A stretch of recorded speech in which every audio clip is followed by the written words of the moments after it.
টেলিভিশনে দুনিয়ার সেরাদের স্বীকৃতি দেওয়ার সবচেয়ে বড় মঞ্চ এমি অ্যাওয়ার্ডস। বছরের সেরা অভিনয়, পরিচালনা আর চিত্রনাট্যের স্বীকৃতি দেয়া হয় এই মঞ্চে।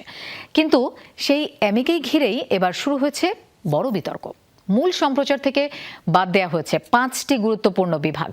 আর এমন সিদ্ধান্তের বিরুদ্ধে একজোট হয়ে প্রতিবাদে নেমেছে হলিউডের 3 প্রভাবশালী সংগঠন।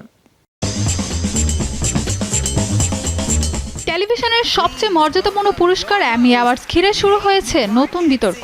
2026 সালের মূল লাইভ সম্প্রচার থেকে বাদ দেওয়া হয়েছে 5টি গুরুত্বপূর্ণ বিভাগ। তাতেই ক্ষোভে ফেটে পড়েছে হলিউডের 3 প্রভাবশালী সংগঠন Directors Guild of America, Writers Guild of America এবং স্ক্রিন অ্যাক্টরস গিল্ড। সংগঠনগুলোর অভিযোগ, এমি অ্যাওয়ার্ডসের উদ্দেশ্যই হলো টেলিভিশনের সেরা শিল্পীদের সম্মান জানানো।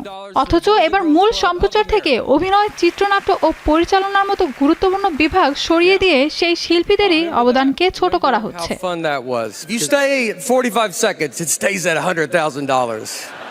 এবার মূল অনুষ্ঠান থেকে বাদ পড়েছে মোট 5টি বিভাগ। এর মধ্যে রয়েছে অ্যান্থোলজি সিরিজ কিংবা টেলিভিশন চলচ্চিত্রের সেরা পার্শ্ব অভিনেতা ও পার্শ্ব অভিনেত্রী, একই ধরনের প্রযোজনার সেরা চিত্রনাট্য ও সেরা পরিচালনা। এছাড়া ভ্যারাইটি সিরিজের সেরা চিত্রনাট্য বিভাগও আর মূল সম্প্রচারে থাকছে না। এসব পুরস্কার দেওয়া হবে মূল অনুষ্ঠানের আগের সপ্তাহে অনুষ্ঠিত ক্রিয়েটিভ আর্টস এমি অ্যাওয়ার্ডসে। তবে এমন সিদ্ধান্ত এই প্রথম নয়। 2023 সালেও দর্শক সংখ্যা বাড়ানোর লক্ষ্যে একটি লেখক বিভাগ মূল অনুষ্ঠান থেকে সরানোর চেষ্টা করেছিল টেলিভিশন একাডেমি। তখন লেখক সংগঠন এবং যুক্তরাষ্ট্রের জনপ্রিয় লেট নাইট উপস্থাপকরা তীব্র প্রতিবাদ জানান। শেষ পর্যন্ত সমালোচনার মুখে সিদ্ধান্ত বদলাতে বাধ্য হয় একাডেমি।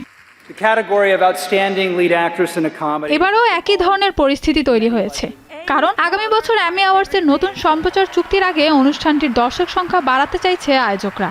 আর সেই লক্ষ্যে কম জনপ্রিয় বিভাগ কমিয়ে বেশি বিনোদনমূলক অংশ যোগ করার পরিকল্পনা করা হয়েছে বলে মনে করছেন বিশ্লেষকরা।